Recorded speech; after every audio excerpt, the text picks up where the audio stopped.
രാജ്യത്തിന് ഇത് നാണക്കേടിൻ്റെ ദിനം. ലോകത്തെ തന്നെ ഞെട്ടിച്ച ഒരു റിപ്പോർട്ട് പുറത്തു വന്നതോടെ ബ്രിട്ടീഷ് പ്രധാനമന്ത്രി ഋഷി സുനക് പറഞ്ഞ വാക്കുകളാണ് ഇത്. ഒരു പ്രധാനമന്ത്രിയും അല്ലെങ്കിൽ ഒരു നേതാവും തൻ്റെ രാജ്യത്തോട് ചെയ്യാൻ പാടില്ലാത്ത തെറ്റ്, അതും തെറ്റാണെന്ന് അറിഞ്ഞുകൊണ്ട് ചെയ്ത ചതി. ആ തെറ്റിൽ അല്ലെങ്കിൽ ആ ചതിയിൽ പൊലിഞ്ഞത് 3000-ലധികം ജീവനുകളാണ്.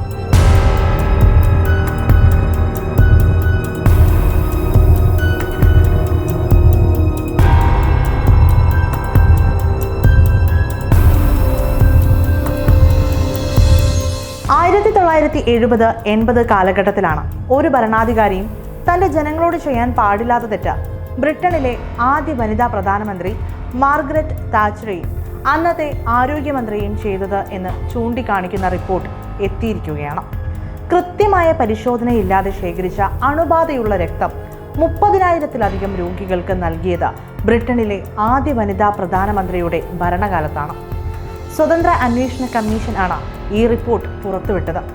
ഇത്തരത്തിൽ അണുബാധയുള്ള രക്തം ബ്രിട്ടനിലെ രോഗികൾക്ക് നൽകിയതോടെ പിന്നീട് അവരെ കാത്തിരുന്നത് മാരകമായ രോഗാവസ്ഥകളാണ്. സർ ബ്രയാൻ ലാങ്സ്റ്റാഫിന്റെ നേതൃത്വത്തിലുള്ള കമ്മീഷന്റെ റിപ്പോർട്ടിൽ ഇത്തരത്തിലുള്ള രക്തം സ്വീകരിച്ചതോടെ 3000-ലധികം പേർ ക്യാൻസർ, ഹെപ്പറ്റൈറ്റിസ് എന്നിവയുൾപ്പെടെയുള്ള രോഗങ്ങൾ ബാധിച്ച് മരിച്ചതായി കണ്ടെത്തി. 5 വർഷം നീണ്ടുനിന്ന അന്വേഷണത്തിന് ശേഷമാണ് ഈ റിപ്പോർട്ട് കമ്മീഷൻ പുറത്തുവിട്ടത്. UK-യിൽ നാഷണൽ ഹെൽത്ത് സർവീസിന് കീഴിൽ നടത്തുന്ന ഫാക്ടർ 8 എന്ന ചികിത്സാ രീതിയായിരുന്നു പ്രശ്നങ്ങളുടെ തുടക്കം. 1970-കളുടെ തുടക്കത്തിൽ ഹീമോഫീലിയ ബാധിച്ചവർക്കായി തുടങ്ങിയ ഫാക്ടർ 8 എന്ന ചികിത്സാ രീതി വ്യാപകമായ അണുബാധയിലേക്ക് നയിച്ചുവെന്ന ഏറെ വൈകിയാണ് കണ്ടെത്തിയത്. ആയിരക്കണക്കിന് ആളുകളിൽ നിന്ന് ശേഖരിക്കുന്ന പ്ലാസ്മ കൂട്ടിയോജിപ്പിച്ചാണ് ഫാക്ടർ 8 നടത്തിയിരുന്നത്. അതുകൊണ്ട് തന്നെ ഒരു ദായകന് അണുബാധയുണ്ടായാൽ അത് മൊത്തം ബാച്ചിനെ ബാധിക്കുന്നത്ര അപകടം അവിടെയുണ്ടായിരുന്നു. ഡിമാൻഡ് വർദ്ധിച്ചതോടെ US-ൽ നിന്ന് പ്ലാസ്മ ഇറക്കുമതി ചെയ്യേണ്ട ആവശ്യകത വന്നു.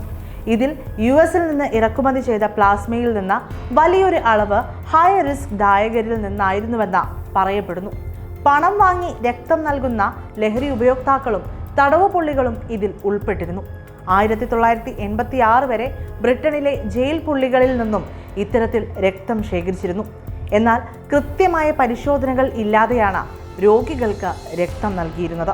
ഒരിക്കലും യാദൃശ്ചികമായി സംഭവിച്ച തെറ്റല്ല ഇതെന്ന റിപ്പോർട്ടിൽ എടുത്തു പറയുമ്പോൾ അത് ചൂണ്ടിക്കാണിക്കുന്നത് ഡോക്ടർമാരും ബ്ലഡ് സർവീസും കാലാകാലങ്ങളിൽ ഭരണത്തിലിരുന്ന സർക്കാരുകളും രോഗികളോട് കാണിച്ച അനീതിയാണ്. അവർ വരുത്തിയ വീഴ്ചയാണ് 3000-ലധികം ജീവനുകൾ എടുത്തത്, 30,000-ലധികം ആളുകളെ മാറാരോഗികളാക്കിയത്.